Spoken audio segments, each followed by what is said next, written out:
The obvious one is, right, we have built an infrastructure, an awesome team here that we have at TAB. We created a lot of awareness of the problem of organizing scientific information. So it's basically like a turning point in history. It's amazing how interdisciplinary this team is, because I guess everybody needs knowledge infrastructures.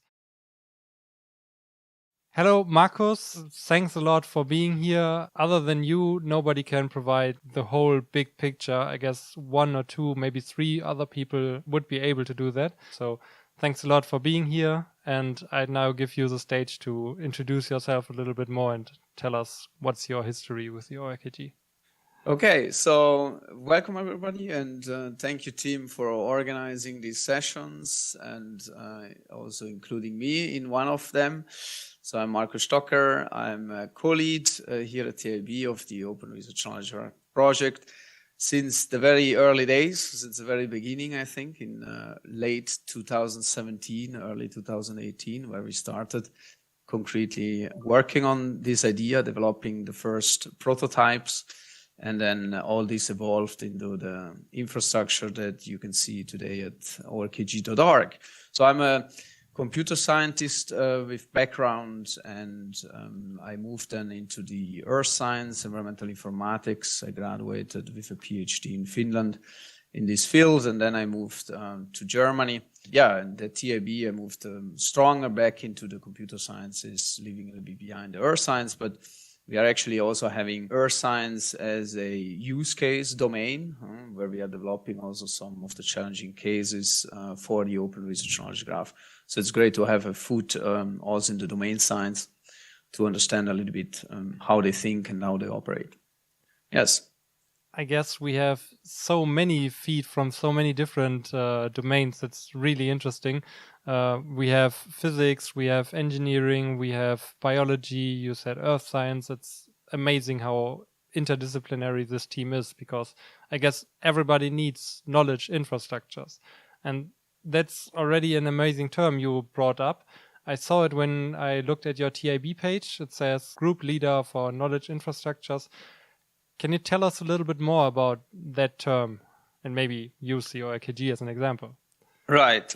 Yeah, it's a good question. I actually started at TAB with a proposal to develop knowledge infrastructure as a concept further, in particular applied to research infrastructure. So knowledge infrastructure is usually, or originally, a concept that comes a little bit from the science and technology studies. And basically one of the definition is that these are networks of people and systems that create and publish and share knowledge broadly about the world, not just about scientific knowledge or in the scientific space, but also in humanities, in qualitative science. So generally just the production of knowledge about social systems or physical systems, right? And yeah, so I think the ORKG at large is in a way a research infrastructure, right? But if you include the people producing knowledge in the network, so it's really a social technical system. We understand it often as a technical system alone, but of course it's embedded in social technical systems, right? And you have people creating knowledge either directly with the ORKG, say a literature review, you describe your papers and you create a comparison, a visualization that could be a form of knowledge produced directly using the ORKG, but also, of course, indirectly you produce knowledge in some research life cycle and then you publish in a traditional way via publications, and in the end, at some point, it may flow into the ORKG, may be described in ORKG. So if you understand it as a technical system embedded in a network consisting of people and artifacts, you can understand ORKG as being a component of a knowledge infrastructure. So I see it now as both a tool that is able to find and store all past knowledge, as well as a tool to be used to create or assist in creating future knowledge. So it's basically like a turning point in history, which you invented there. Absolutely. So some of the techniques that we have to extract knowledge from existing papers, from legacy articles, right? So NLP-based, also crowdsource-based extraction. This is all working on the existing legacy documents.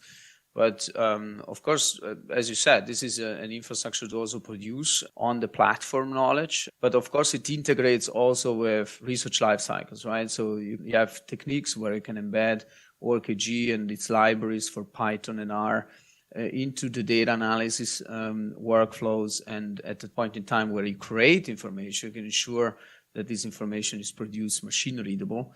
And then it becomes part of the FAIR research data, which is shared also in a distributed manner on the internet. And then systems like ORKG can harvest, integrate, organize it, and make it useful for reuse by the community. That is, this is so amazing. What horizon of possibilities you are enabling with this idea? So you mentioned back in 2017, 2018. When I read up on ORKG and like Science Graph, it says, yeah, starting 2019. But I guess the idea is older. You mentioned prototypes, you mentioned ideas, proposals. So what happened that you thought, okay, let's set up this large grand goal and actually start achieving it? Yeah, so as you said, we have to separate a little bit. So the idea at TIB came with Søren becoming the director, right? He brought this idea into TIB. It's also in his own background a little bit older because he was working on some aspects of this already in his previous role. And then at TIB, it became active, let's say, with a white paper 2017, and then the first prototypes early 2018, and then particularly with Allard in the team, we had then development of the first versions of the current user interface. And then Science Graph was a project initiated largely proposal by Søren Auer and as an ERC grant. And that, of course, gave financial base where we could hire and increase the team size quite dramatically over the years 2018, 19, 20, and still ongoing. So that gave us a financial base to really scale the team. And in fact, we moved from, a few people. I think initially we were like maybe 4 or 5 people max, 2018. And then today we are 25, 30 people plus, depending on where you set the boundaries, right? So this is a little bit the history here at TIB. But of course, the problem is in a way older, right? So there are papers out there. Haars, for instance, Alexander Haars, 20 years ago was talking already about building systems that essentially manage, organize the scientific information in structured form in databases. So it's not a thing that nobody else has ever talked about. In fact, all the systematic review teams that extract information for a particular purpose from, say, a few hundred papers, organize it as Excel sheets, mostly. They tackle the problem, right? It's just that most of these efforts, in particular systematic review efforts, they're very localized. They have a very constrained focus. They have a research question in mind, and they extract, of course, from the literature only the needed information, nothing else. And also other projects, they had a more tailored focus, local, maybe disciplinary scope, or even subdisciplinary scope, versus the effort here at TIB really tries to advocate for addressing this problem on a global scale across disciplines. And I think that is the major difference to other initiatives in the past. Absolutely. To me, it was also, you mentioned people have been thinking about it. And yeah, before I came here, I was also like thinking about how can one even start to think about managing all of this. Like ever since Wikipedia has started, nobody else has been able to recreate this. And then I see how much you have achieved in those, now I know, 5-6 years. So what are your thoughts? What are the greatest and maybe the undetected achievements that should be mentioned here in the past 4 or 5 years? Yeah, so I think the obvious one is, right, we have built an infrastructure with services so that support the production of structured scientific information, the curation, the quality assurance, but also the publishing, and also the reuse of this content. So there we have, a database, a system with APIs and the front end, and a host of services that support these activities, right? So for the production, we have NLP, ChatGPT is increasingly a topic also here. Curation, we have it's supported via the front end, right? You have a lot of services there, including a statement browser where you can edit easily the content, but also templates where you can structure the content and organize or standardize the schema. For publishing, we have persistent identifiers, so snapshotting, so that it's ensured that 10 years down the road, you're actually looking at the same version that was cited in some paper.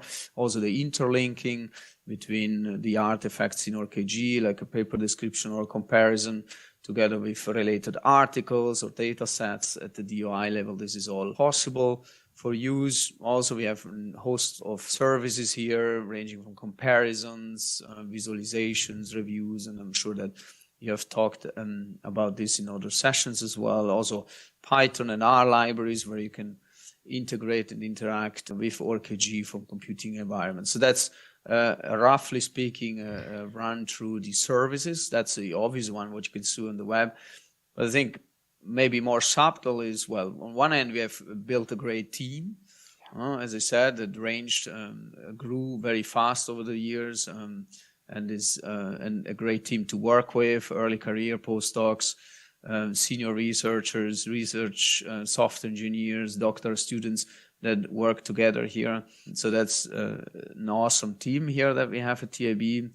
And maybe on a more subtle note even is that we created a lot of awareness of the problem of organizing scientific information in document form. So that weak support of information systems that we have today for processing this information because it's locked into documents, the limitations of this form, and possible new approaches for it. I think here we created both internally in the team. I remember when we started, we didn't know what we want. So Søren and I maybe shared a little bit the view.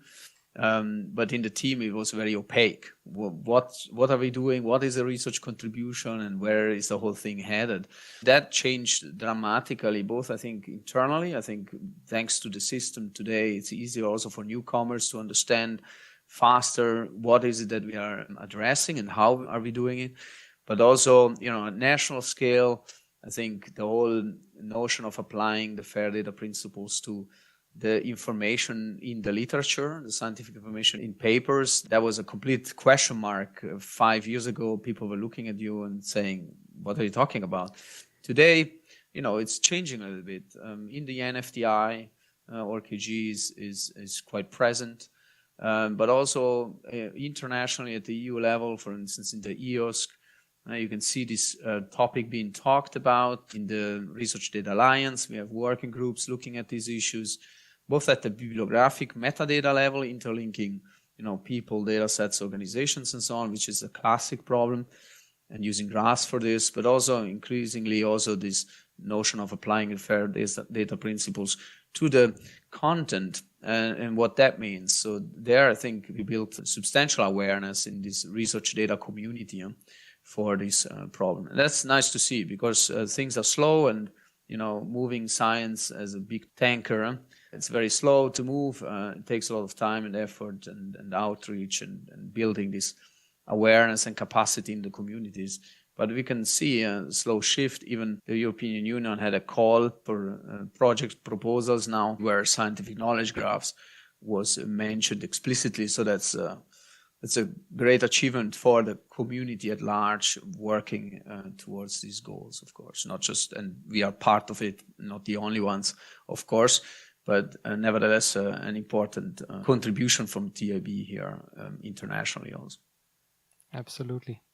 And there are so many things what you just said that I just want to second. I'll hold on to just saying that you really did build an amazing team. Like it is amazing to join you in your work, and you have 20 different tasks that are still super worthwhile to do, and it's just like you come to the table, there's enough to do, everybody enjoys your contribution. It's amazing. Where I would want to go now, you mentioned we have created awareness. And to me, that is what basically makes science communication tick, because we in Germany, nobody really cared for science. It was something they do far down the line and you live your everyday life. And then the pandemic hit and now everybody was interested into science. And then the German community and Tinu and Kim mentioned, yeah, but science is so much grander. There's so much more than chemistry and vaccines. Like, science is a worldwide notion of discovering knowledge.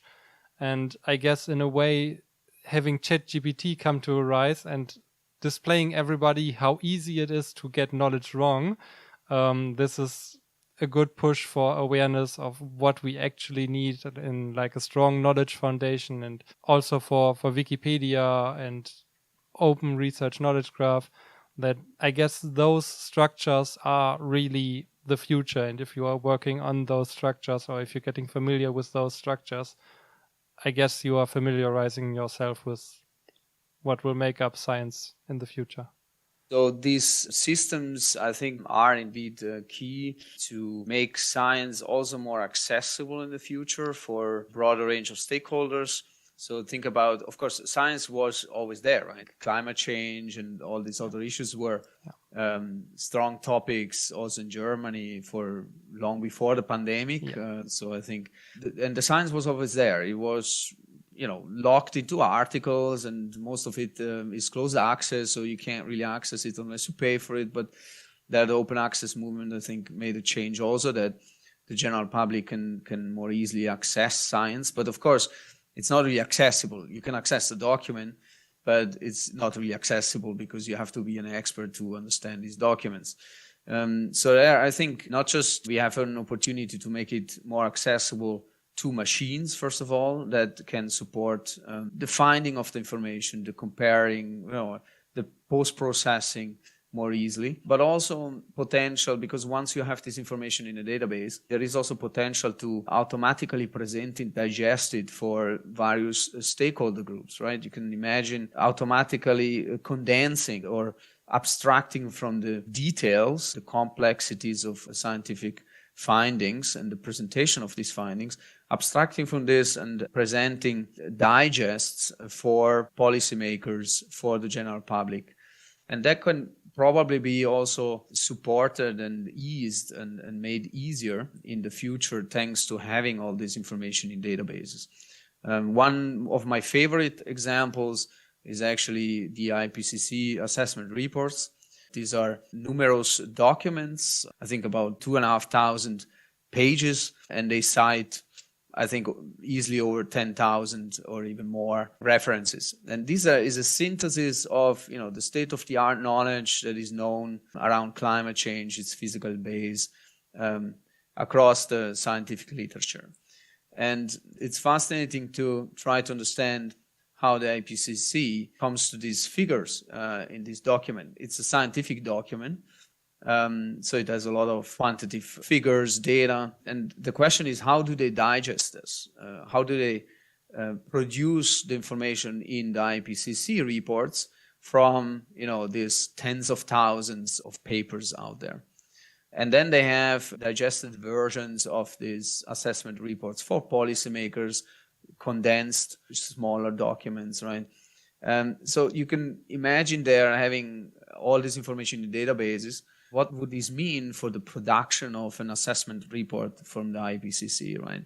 Would this be streamlined, supported better from machines? Would it be quicker? Instead of having 6 years or 7 year cycle for each assessment report, could we do one once a year or so, or even evolving, right? And also, would it be easier to, for instance, create versions for policymakers, condense them if we had all this in databases? So that's an open question, and one that I don't think we will resolve anytime soon. Maybe assessment report 20, we will have a reality where, all the original work is really captured in databases, and then you can prototype and start looking at supporting the synthesis of science with more machine support. That would be very interesting to see. So the ORKG remains at the bleeding edge of science and will always accompany whatever's possible next, tomorrow, whenever. Yeah, I think we are here certainly a little bit, I think, ahead of the curve by looking really at the verification of the scientific information in the literature. Again, it's not that we are the only one. There are many teams, there are many actually disciplinary efforts, not just that they build data sets and they have some Excel sheets on OSF or something, but they really build services out of this data set. So they put this data into databases.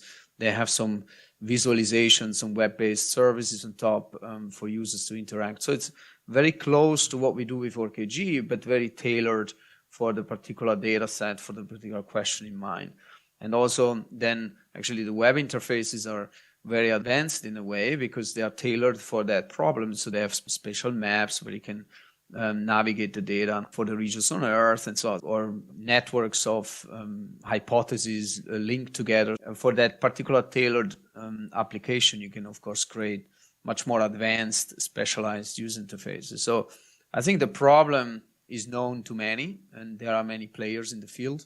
We are certainly one with a global ambition here to make a difference at the large scale for the potentially millions of articles produced every year. But yeah, it's a discussion, right? Also in Europe, you can see that among the European players, like also OpenAir, for instance, plays a big role with the Research Graph, and also in advancing this within the Research Data Alliance. It's a network of players. But yes, I think TIB is also one of them, is a big one and is here to stay. And together, I think hopefully, in the next 5 to 10 years, we will see fundamental change. So I think it will take really quite a bit of time still to change in the foundations of science, where you see researchers starting to adopt these methods, right? Taking these approaches into their information production, data analysis workflows. So that will take a long time until we see this being adopted on a large scale. It's my guess. Maybe it's quicker, maybe it's slower, but I would say it takes still 5 to 10 years to see large-scale adoption. And now we're getting a bit into the personal area.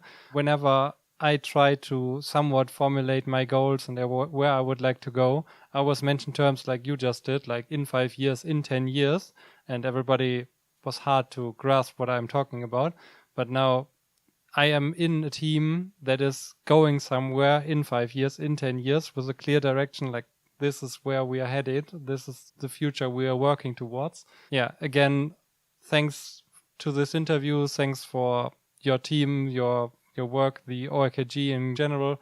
Eventually, I hope I will get Sören on here as well. But until then, thanks again a lot for giving this great insight into the Open Research Knowledge Graph, where it's come from and where we're heading. Thank you, Tim, for having me as well in one of your sessions. And of course, you are part of the team. So yes. Happy that you are on board. And thanks for organizing also these sessions and outreach activities. It's great that we can reach in this form also our users. And hopefully this gives a little bit of context and background to everybody. So that's great. So thanks for having me. And good luck for your future sessions. And yeah, I'm sure that you can bring Sören also on board. So, bye. Bye-bye.